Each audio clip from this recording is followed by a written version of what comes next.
While we were filming Furious 7 in Abu Dhabi, it was the first time I was ever in the UAE, and I didn't know what to expect.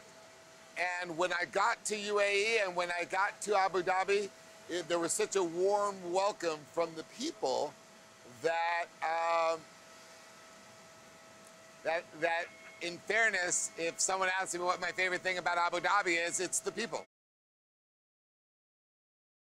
When I go back, I'd love to take a spin around the track at Ferrari World. That seems like it'd be right up my alley. It'd be something that would be really fun.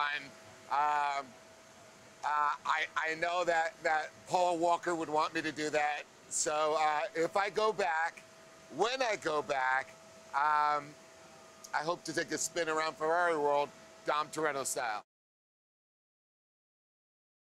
You see a lot of celebrities do jet pictures, and I don't think anyone can compete with this. That's a 777, and it's got my name on it, and that's pretty cool.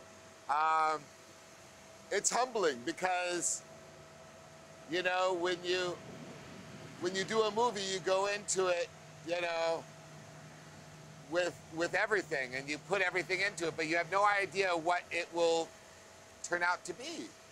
And 15 years ago, we went into making this movie that was very true and very authentic, and we had no idea that it would become the saga that it has become.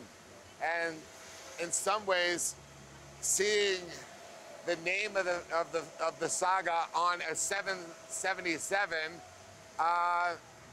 reminds you how far you've come. When you go see this movie,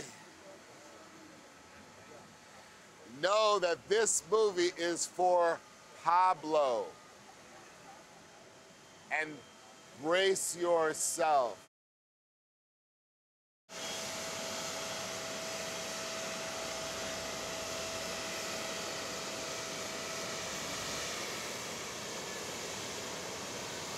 World premiere 2/15, Fast and Furious 7.